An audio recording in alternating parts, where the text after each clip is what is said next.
Conselho de Responsáveis Xingu nasceu com um propósito claro: ser um espaço vivo de escuta, diálogo e construção conjunta. Criado e conduzido por representantes dos estudantes, o Conselho é um canal democrático que aproxima cada vez mais o colégio das famílias, promovendo reflexões, debates e encaminhamentos sobre temas que impactam diretamente o dia a dia escolar, dentro e fora da sala de aula. No episódio de hoje, a gente conversa sobre a importância deste grupo com dois convidados especiais: Gabriel Zotelli, um dos idealizadores e representante do conselho, e Viviane Passarini, diretora do Colégio Xingu. Eles compartilham os avanços conquistados a partir desta parceria, a exemplo um projeto de acessibilidade, e reforçam quanto este vínculo entre responsáveis e escola pode gerar mudanças reais, quando há escuta ativa e participação. Afinal, decisões que transformam nascem do diálogo com quem vive esta realidade todos os dias, a comunidade escolar. Eu sou Miriam Gimenez e está no ar mais um episódio do Xingu Cast.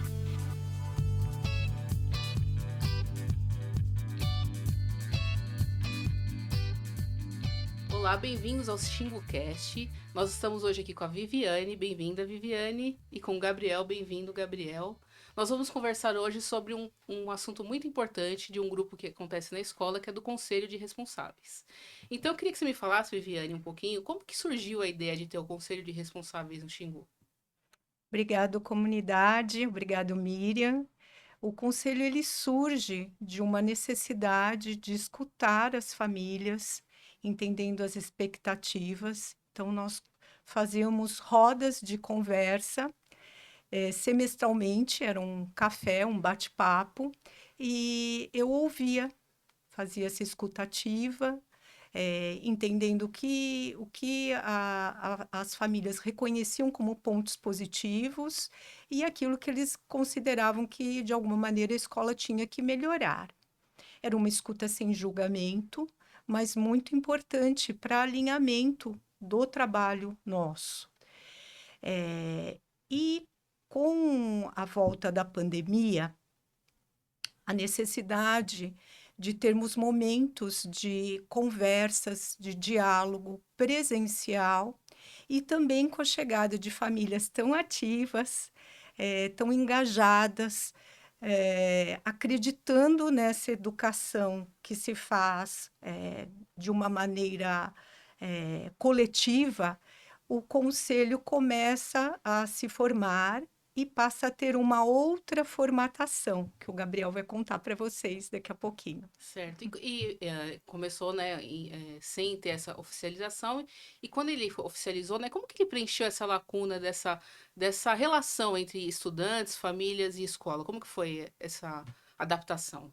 Eu vejo que o conselho, ele entrelaça a relação escola-família de uma maneira muito inusitada.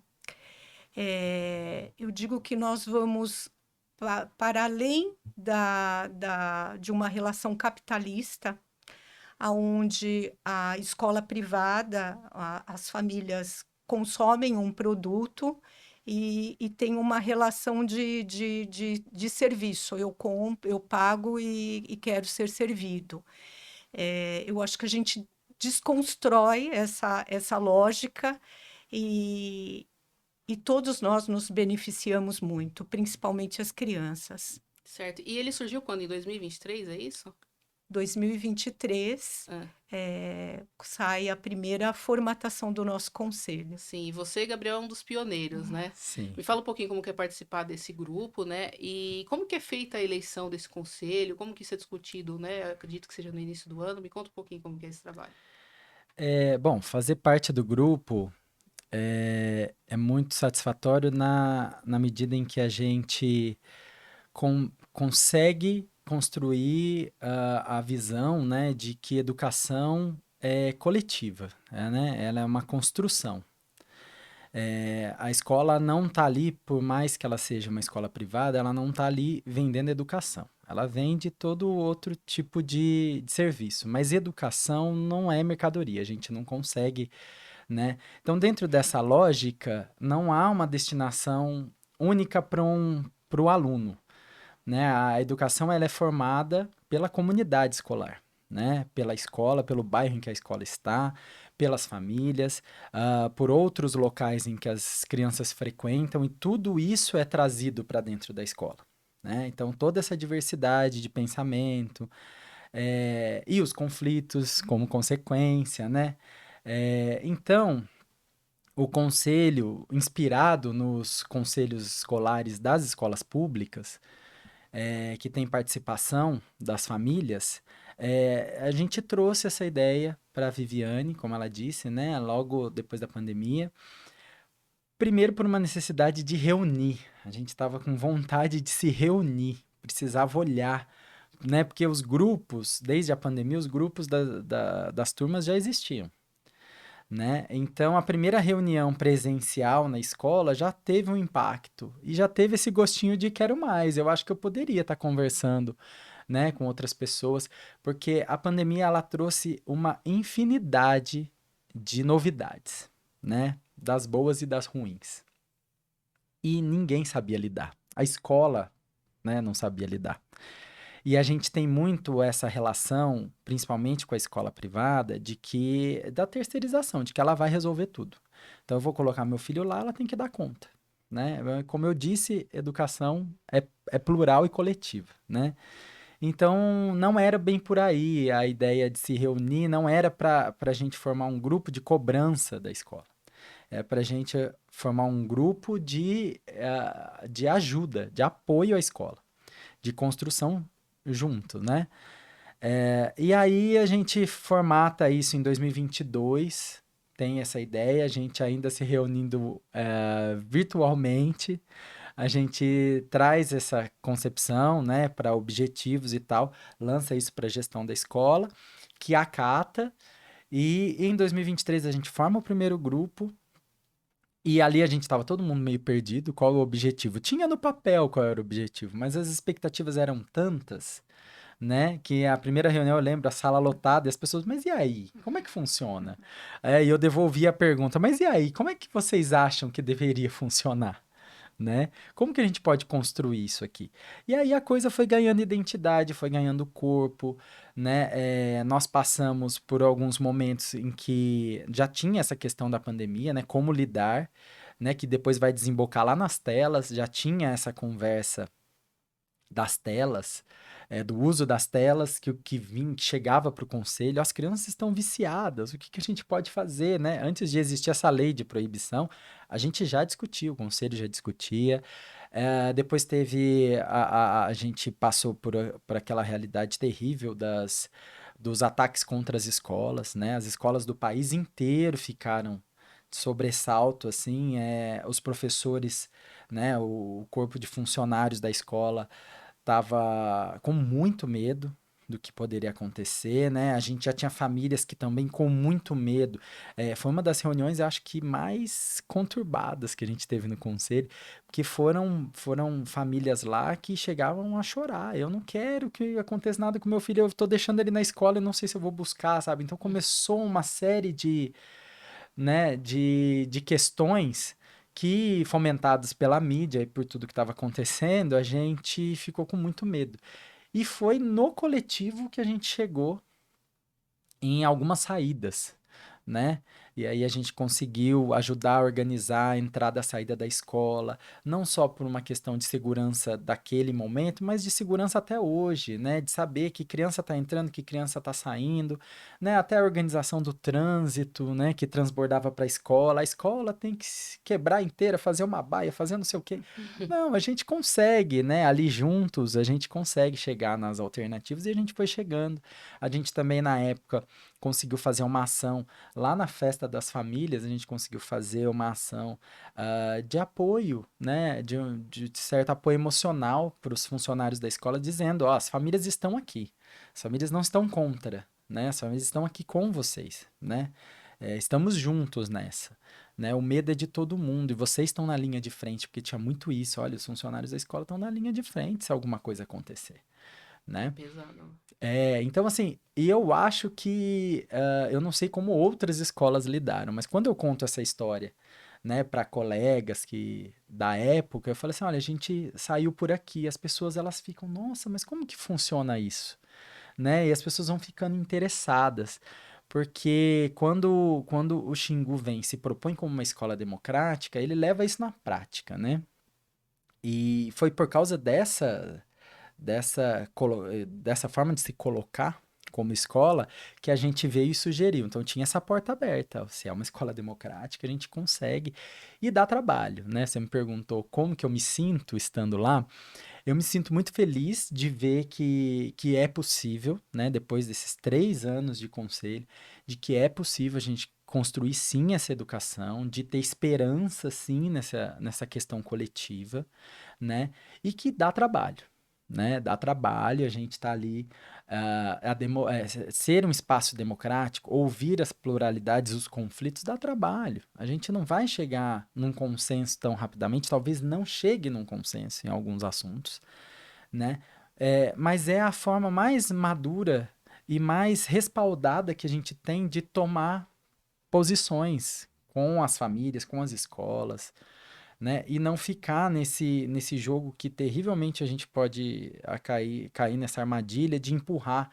Ah, isso aqui é com a escola que tem que resolver, isso aqui é com as famílias. Sim. Veio assim de casa, veio assim de, né? É uma comunidade, né? Esse empurra, a gente não constrói nada, né? Pelo contrário. Então é isso. Então o que eu sinto hoje é isso, é alegria, né?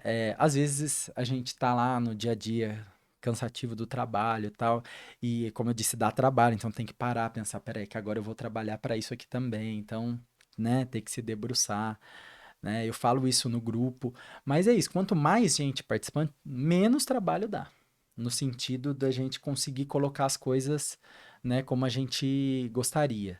Menos trabalho dá, porque são mais ouvidos, são mais ideias, né?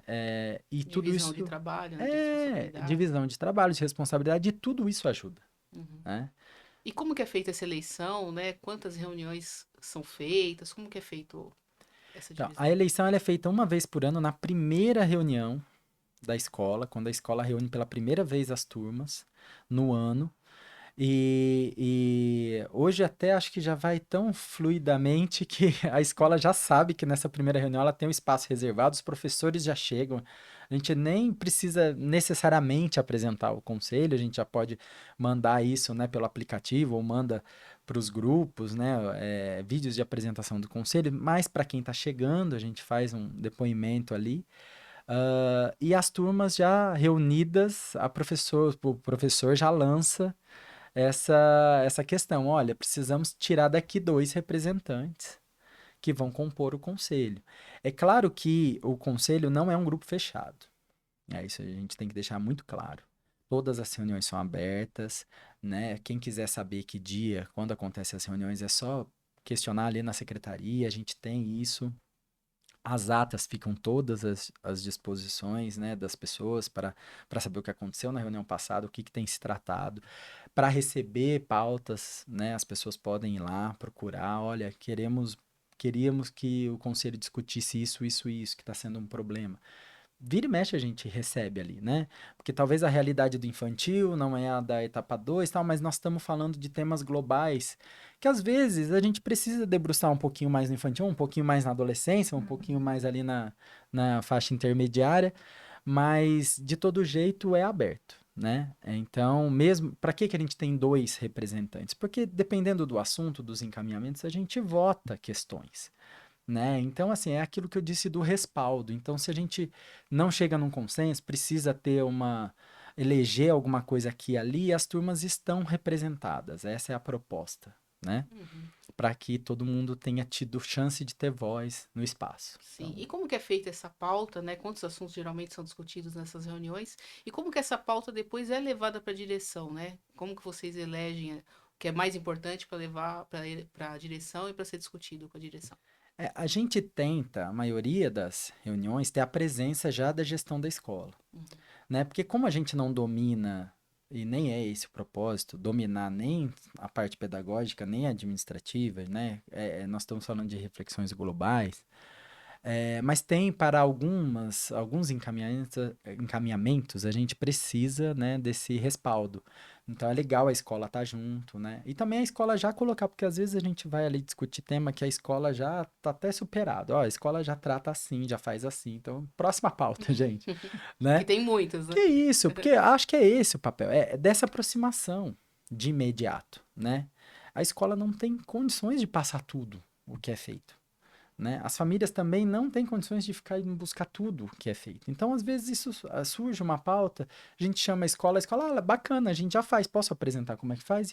E todo mundo está satisfeito. Ou dá uma sugestão aqui e ali, né? Isso para as pautas mais tranquilas, mas para umas pautas mais pesadas, como já foi essa questão das escolas sendo atacadas, como já foi e continua sendo, enfim, mas sempre é uma pauta pesada, a questão da inclusão na escola, é porque por inclusão a gente tem dentro desse guarda-chuva, a gente tem a questão de mobilidade, a questão de déficit, de algum tipo de necessidade específica que precisa ser suprida. A gente está falando de racismo, né? A gente está falando de uma série de questões ali, né? A gente está falando de condições econômicas diferentes no mesmo ambiente, né?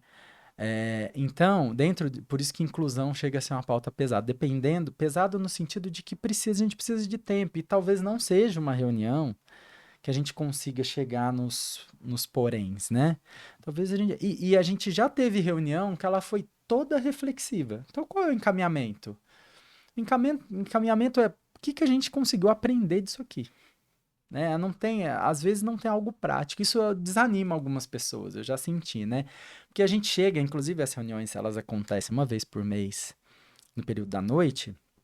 A gente tem um teto aí de 1 hora e meia para ela acontecer. E as pessoas chegam do trabalho, então elas já chegam muito. A gente chega muito automatizado de resolver coisas. Resolve isso, resolve aquilo. Né? O tempo de parar, respirar, refletir, pensar, ouvir. Eu acho que o grande papel que o conselho tem tido nesses últimos tempos é dessa escuta, das aflições, das agonias, né? Que todos nós passamos. Né? Então, tem vezes que a gente está falando de um assunto tão global que não cabe, a escola é um pedacinho nesse universo, né? E tem coisa que a gente pode colocar ali em prática, né, pensando em conjunto com a escola, mas tem coisa que a gente, a gente chega à conclusão, realmente a gente precisa de mais formação com as famílias, a gente precisa de mais formação com os funcionários para tal assunto, a gente precisa, né? E também é uma forma de evoluir, né? De ver o que está faltando e também fazer suprir isso, né? Tanto da parte da família quanto da escola também, né? Uma troca, né? Que tem ali. É o reconhecimento dos nossos limites. Eu acho que isso é importante, porque a gente só vai avançar se a gente souber até onde a gente está conseguindo ir, né? E por isso que eu disse, para algumas pessoas, nesse sentido, acaba sendo um pouco frustrante. A gente veio, falou, falou, falou e não resolveu nada, né? Então, tem pauta que não é para ser resolvida, ela é para ser elaborada, né? Uhum. Porque a gente é bombardeado de informação o tempo todo. Né? Esse conselho já começou, desde 2025, já começou com, de modo geral, a sociedade foi pautada por aquela série Adolescentes, né? Então, muita coisa começou a chegar no grupo. Então, nós temos um grupo de WhatsApp, você me perguntou como é que funciona, qual é a dinâmica de escolher as pautas. Uhum. A gente sempre ou coloca na última reunião o que nós vamos discutir na próxima, ou quando não dá tempo é ali no grupo mesmo. Ó, decidimos a data, qual vai ser a pauta, aí as pessoas trocam, às vezes a gente tem que eleger prioridade de pauta. Então, esse assunto até, inclusive, antes de se tornar pauta, o grupo já foi bombardeado de informação. Olha, li isso, está aqui, vi esse, está aqui. É bacana, né? Que no WhatsApp cabe tudo, né? Quando a gente senta para discutir, a gente vê que o tempo não deixa a gente contemplar tudo que está ali. Mas é isso, eu acho que essa escuta é o grande troféu do movimento. Sim, e lógico que também tiveram os resultados efetivos, né? Nesse pouco mais de 2 anos, quase 2 anos e meio de atuação, né, de vocês, né? Quais foram os resultados efetivos, né, do conselho? Eu sei que tem um projeto de acessibilidade que está sendo discutido na escola, né? O que você pontuaria, assim, de ganhos, né? Não só dessa troca, mas palpáveis. Acho que o primeiro mais visível que a gente tem todos os dias é a questão da organização da entrada e da saída da escola, né?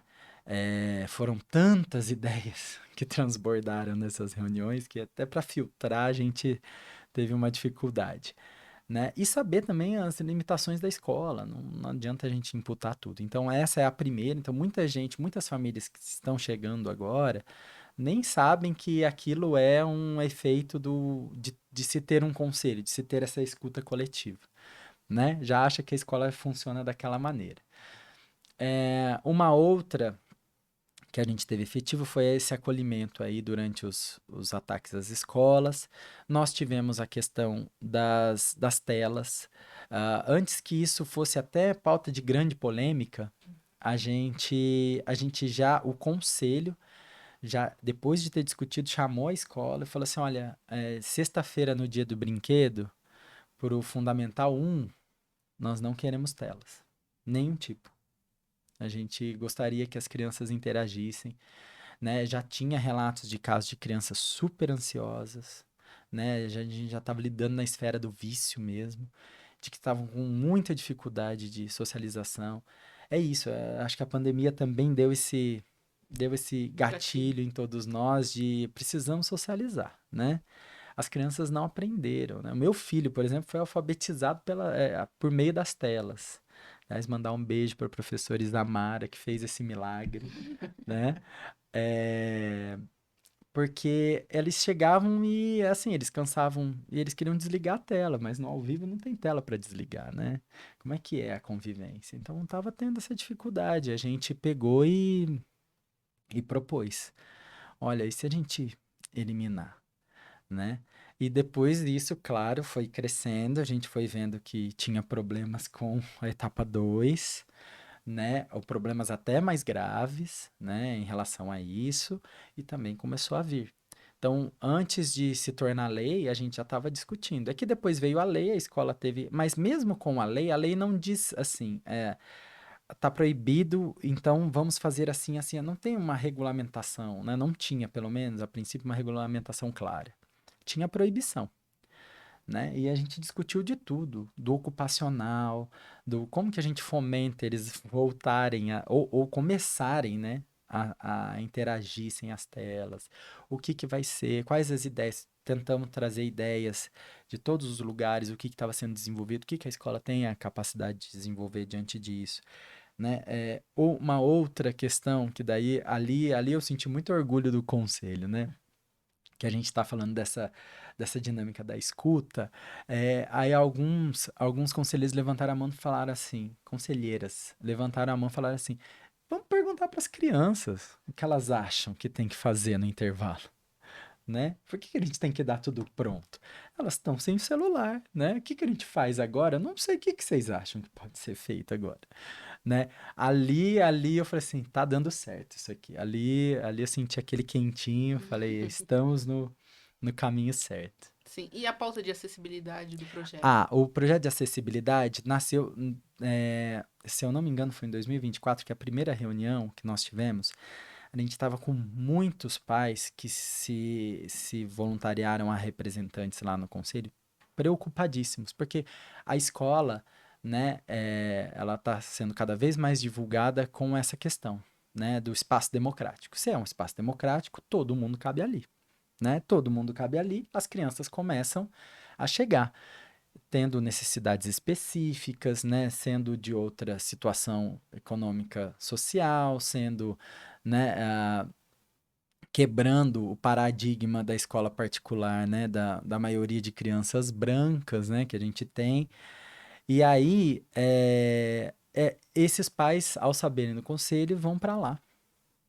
E vão porque a gente já sabe que são pais que estão ali o tempo todo já, né, preocupados em atividade, em deixar o mundo um pouquinho melhor para receber seus filhos, né? Então aquilo lotou e uma expectativa altíssima em cima disso. Eu falei, olha, muito bacana, eu acho que é isso, a gente tem que receber, catar pra gente, catar no laço aqui e não deixar essa pauta morrer. Ela não pode ser só uma preocupação de pontualidade, ela é uma preocupação global da escola, porque a gente se coloca como democrático, né? Não é uma questão de que o meu filho precisa, né? É uma questão de que todas as crianças vai ser muito melhor para elas estarem num ambiente diverso, com todas as especificidades, para que a gente tente colocar para elas a importância de um mundo, né, mais inclusivo, melhor, né, nesse sentido. Então, essa pauta nasceu e a gente ficou, né, mas como? Então, a primeira coisa que veio de cara que esses representantes trouxeram foi da acessibilidade da escola. Era o ponto número um. Porque as outras questões, a questão pedagógica, as questões de convivência, né? O Xingu, de certa forma, ao se colocar desta maneira, né? Como se coloca, já caminha a passos nesse sentido. Então, ir buscar mais formação e buscar não era um problema, né? A gente viu que a estrutura da escola física passou a ser um problema. Passou não, a gente passou a enxergar, né, como conselho que era um problema, porque algumas famílias já sabiam, né? Então, aí a gente falou, é isso, aqui acessibilidade. E aí, acessibilidade também é um tema amplo. A gente não está só falando do aluno, né? A gente está falando do avô do aluno que foi na festa junina e não conseguiu subir a rampa ou descer a rampa para assistir o neto. Né? Nós estamos falando da escola que acolhe, e não só acolhe os seus alunos, mas acolhe a comunidade escolar, né? A gente sempre fica, depois disso, a gente sempre ficou imaginando a situação de uma pessoa cadeirante, seja ela aluno, seja ela funcionário, seja ela família, que esteja visitando a escola. Então, assim, não tem essa estrutura, né? E aí a escola explicou por que que não tem todo um histórico, tem uma questão de legislação e tem a questão de que o prédio não pertence à escola, né? Aí, posto isso, o conselho teve que se voltar, né? Falar, e aí, gente, o que que a gente faz? Então, daí a gente abraçou a causa. Na festa junina, foi cedida e a festa junina do Xingu esse ano promete. Cada ano ela promete mais e entrega, né? Cada ano a festa cresce mais, então a gente consegue atrair um público legal que também abraça a proposta da escola, né? Não é uma festa comercial, é uma festa com propósito, né? Então as pessoas que vão nesse sentido, o bairro abraça, né? Você vê os prédios, as casas ali envolvidas, né, com a Tanto que a festa. festa é na rua, né? A festa Pra na chamar todo rua. mundo. E acho que ela deve ser mesmo na rua, né? Acho que a escola não precisa ficar dos seus muros para dentro, né? Ela pode se expor muitas vezes. E aí a gente fica com o bingo. O bingo, ano passado, a gente fez uma arrecadação. Com esse bingo, a gente já fez uma rifa, né? Com a ajuda da Avelan, que patrocinou o prêmio, que foi um kit de uniformes. Então a gente vai arrecadando, a gente ainda não conseguiu arrecadar, porque só o valor do projeto, né? Do projeto arquitetônico desenhado ali, só ele tem um valor ali aproximado de 14 mil reais. Aí depois tem a implementação disso, aí tem a execução do projeto. Então, daí nós estamos falando de outro patamar, material e tal. É isso. Então, o conselho se olha e fala: e aí, o que que nós vamos fazer? E tentamos estar em movimento com esse projeto o tempo todo, né? Até a proposta de arquitetura, de arquitetos, né? O conselho fez, né? Trouxe proposta. Tem fulano, tem Beltrano, tem ciclano, tal, para a escola avaliar. Hoje já temos, o projeto está lá pronto. Aliás, né, Vivi, acho que quem quiser consultar pode ver como vai ficar a escola, né? Que até a Vivi fala, nem eu sabia que podia chegar nisso. É um Verdade. sonho. E aí é o esperançar no movimento mesmo, né? Não é uma esperança de quem senta e espera, né? É uma esperança de quem De quer ação. chegar lá e fazer para isso acontecer. Uhum. E você falou um negócio bacana, né? Que foi até o que você falou que deu quentinho no coração, de ouvir as crianças, né? Vivi, eu queria que você me falasse qual que é a importância de criar crianças conscientes também, protagonistas dessas decisões, tanto que tem o Conselho Mirim também, né? Que geralmente também leva a pauta para o Conselho de responsáveis, né? Como que é fazer essa formação com as crianças? Em paralelo com o Conselho de Responsáveis, também nasceu o Conselho Mirim. Ele é inspirado nos grêmios estudantis. Nós tínhamos os líderes de classe, e com o Conselho Mirim, então, essas crianças elas passam a ser eleitas pelos seus pares, sempre é um menino e uma menina de cada sala, e nós nos reunimos, essas crianças, né, esses estudantes, mensalmente com a direção, e eles trazem, né, a voz, as decisões que são compartilhadas com seus grupos. Então, acho que eles estão tendo uma oportunidade preciosa, muito cedo, de poderem exercitar, né, escuta ativa, viver situações coletivas e ter que sustentar decisões que foram, né, da maioria, e eles vão trazendo para a direção. No começo também eram sempre pedidos muito materiais, né? Assim, a gente quer mais um parque, a gente queria que tivesse mais brinquedos, pertinente, mas depois eles começam a avançar nesta reflexão, entendendo que a própria convivência ela pode ser melhorada a partir deles próprios, da relação que eles vão construindo no dia a dia. É bem bonito. De verdade, é bem bonito ver a participação das crianças, a alegria que elas têm de ir lá, né, contar para os seus grupos as decisões tomadas. É isso. E para você, enquanto gestora do colégio, né? Quanto tempo você está no colégio, Vivi? Eu já estou esse ano, 39 anos de trabalho na educação, no Uhum. Xingu há 20 anos. Sim, né? Para você, como que é essa troca, né? Tanto com o Conselho de Responsáveis, quanto com o Conselho Mirim, com a comunidade toda, né? Como que é para você isso, assim? Trabalhar em conjunto, não só aquilo que o Gabriel falou, né? De esperarem só da escola, não. É um trabalho de todo mundo, né? Não é, a educação não é uma coisa que só um responsável, né? É aquela coisa da aldeia que forma uma criança, né? Como que é para vocês?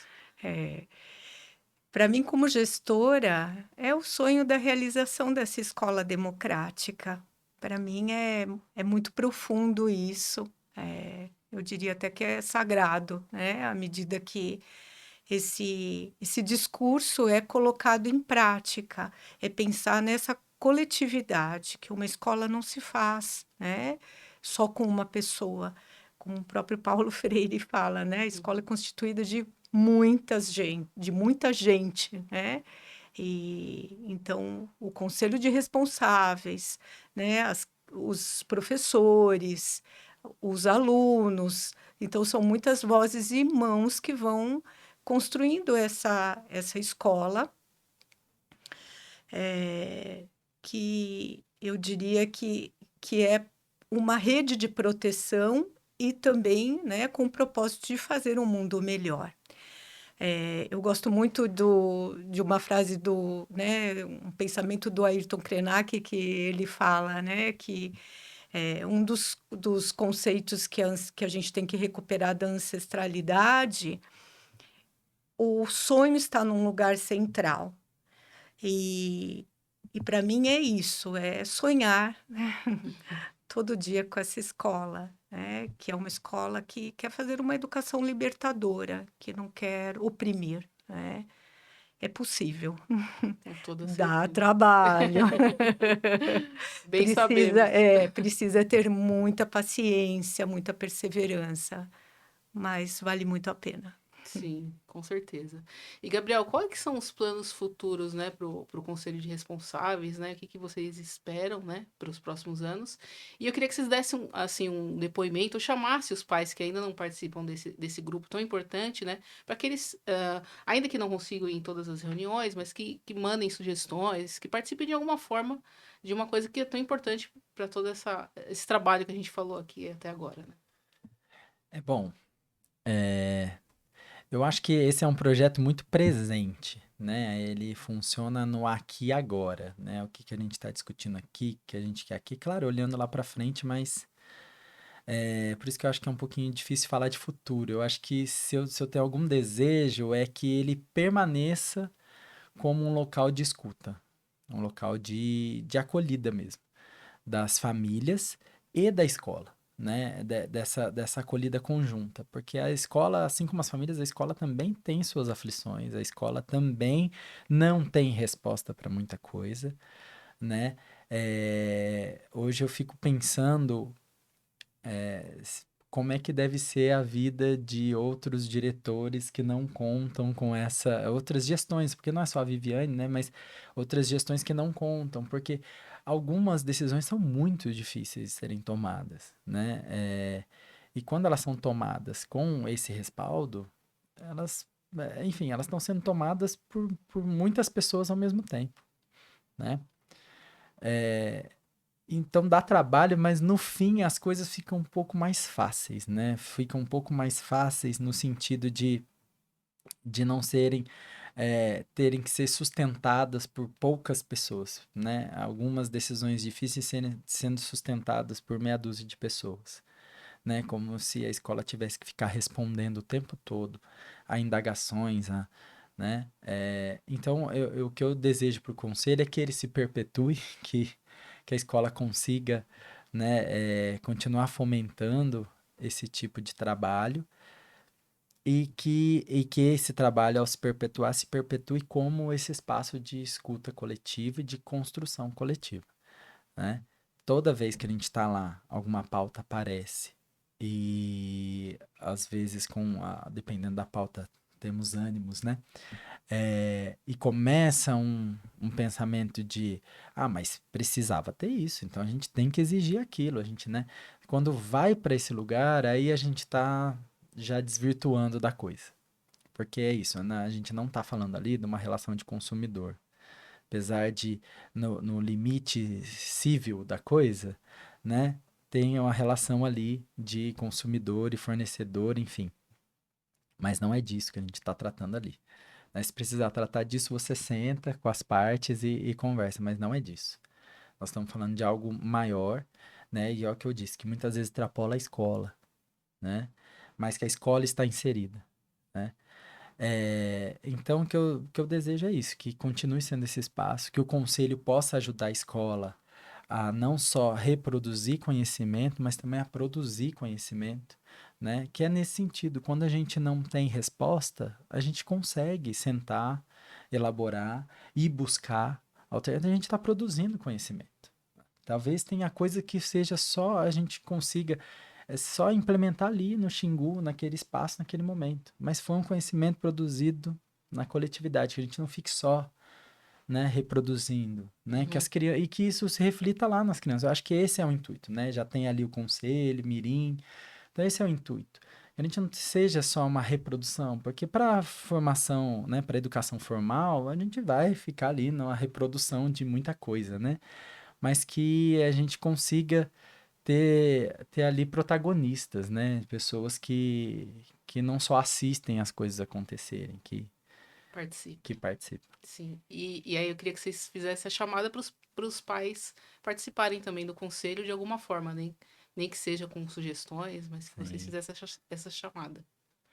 É, eu, eu fico aí com, né, com o desejo de que, né, o conselho perpetue, que a gente possa ter realmente a participação, né, das famílias, eh, porque de alguma maneira a gente sai eu volto também nessa coisa da lógica de resolver questões só particulares, questões individuais, para pensar coisas coletivas, pensar que todos ganham na comunidade, né? Então, é para o bem de todos que estão envolvidos.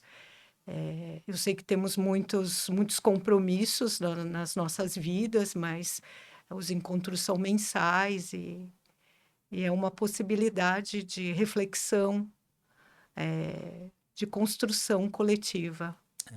então eu deixo aqui o nosso convite.